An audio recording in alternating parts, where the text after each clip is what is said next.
The tongue is a fleshly, muscular, small organ in the mouth of a mammal, and it is used for tasting, for swallowing, for licking. But for human beings, it is also used for articulating speech. I repeat, the tongue is a small, fleshly, muscular organ in the mouth of a mammal, used for licking, for swallowing, for tasting. But in humans, or human beings, it is used also for articulating speech.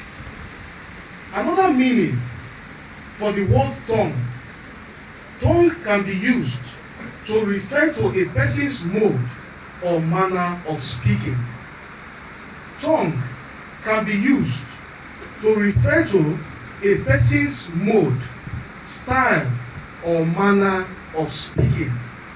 And in this sermon, we will focus on that second definition of tongue. How a person speaks, a person's style, manner, or usual way of speaking. This tongue is very powerful. What does the Bible have to say about the power of the tongue? Go now to Proverbs chapter 18. We shall consider verse 21. There the preacher told us that this very small, fleshly, muscular organ in the mouth is so powerful that it has the power of life as well as the power of death. Read Proverbs 18, verse 21. Death and life are in the power of the tongue. Death and life are in the power of the tongue. The preacher said, death and life are in the power of the tongue. That should make us to pause, take a step back, and actually consider it. What was he talking about? What did he mean when he said that death as well as life are in the power of the tongue?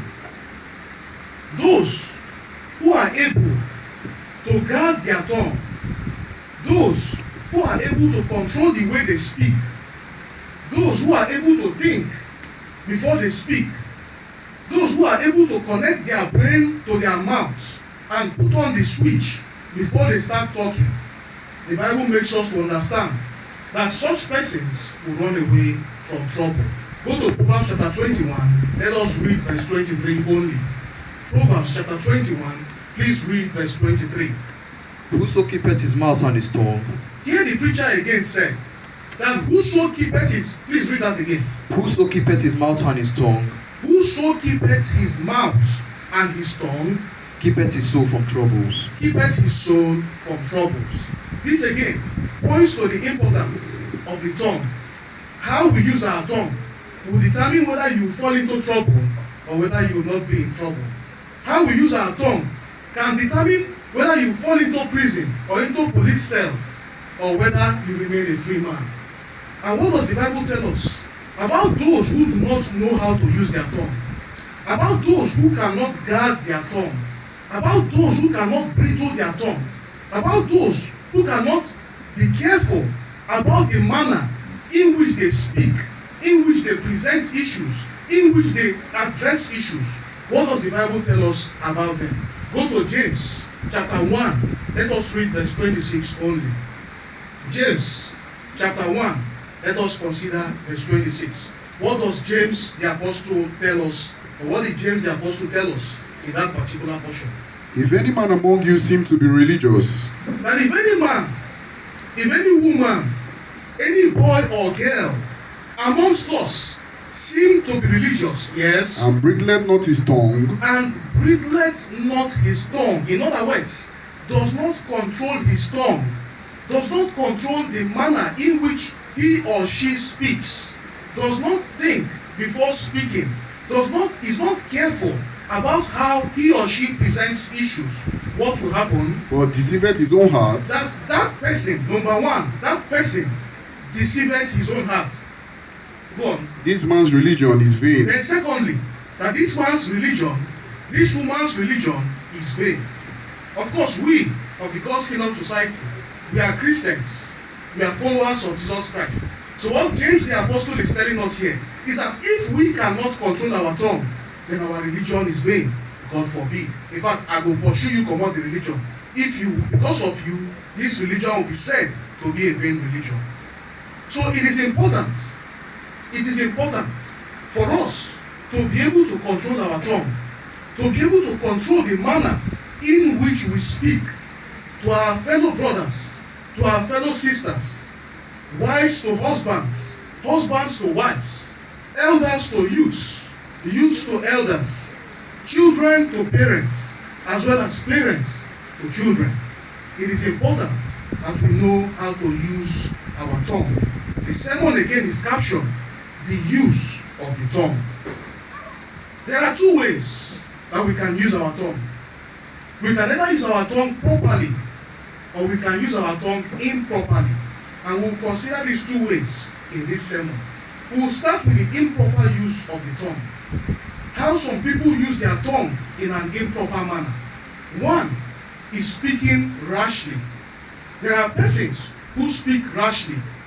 The meaning of rashly or speaking rashly is that you speak you speak before thinking. In other words, you don't think before you speak. You do not consider the consequences of your words. You do not do a thorough reflection of what you want to say and the effect those words will have on the person you are saying it before you say those words. And for this particular case, we will consider the case of Nabal, the man Nabal, in contradistinction to his wife Abigail. Go to 1 Samuel chapter 25. The whole account is from verse 1 to 44. But because of time, we will take 2 to 3, 7 to 10, then 23 to 25 only. 1 Samuel 25, 2 to 3, 7 to 10, then 23, right down to 25. Here we are told of a man named Nabal who did not know how to use his tongue, who spoke rashly, and then we saw what would have happened to him. Please read if you found it. And there was a man named Maon. Sorry? 1 Samuel 25, from verse 2 to 3. Read again. And there was a man in Maon, in Carmel. Go on. And the man was very great. And the man was very great, yes. And he had 3,000 sheep and 1,000 goats. Please continue to read. And he was sharing his sheep in Carmel. Go on.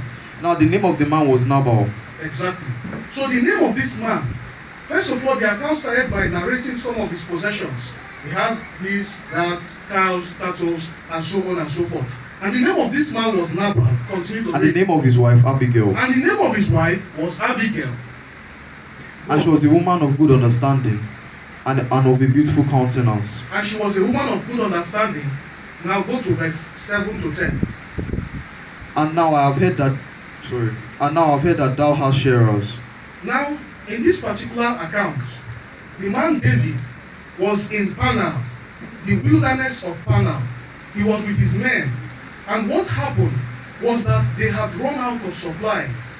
They did not have food, meat, crops, and so on and so forth. They had run out of supplies. So he thought within himself that I have heard of this great man called Nabal. I am also aware that he has great possession. He has all of these things. Let me send a few of my men to go and meet him. Please, can you assist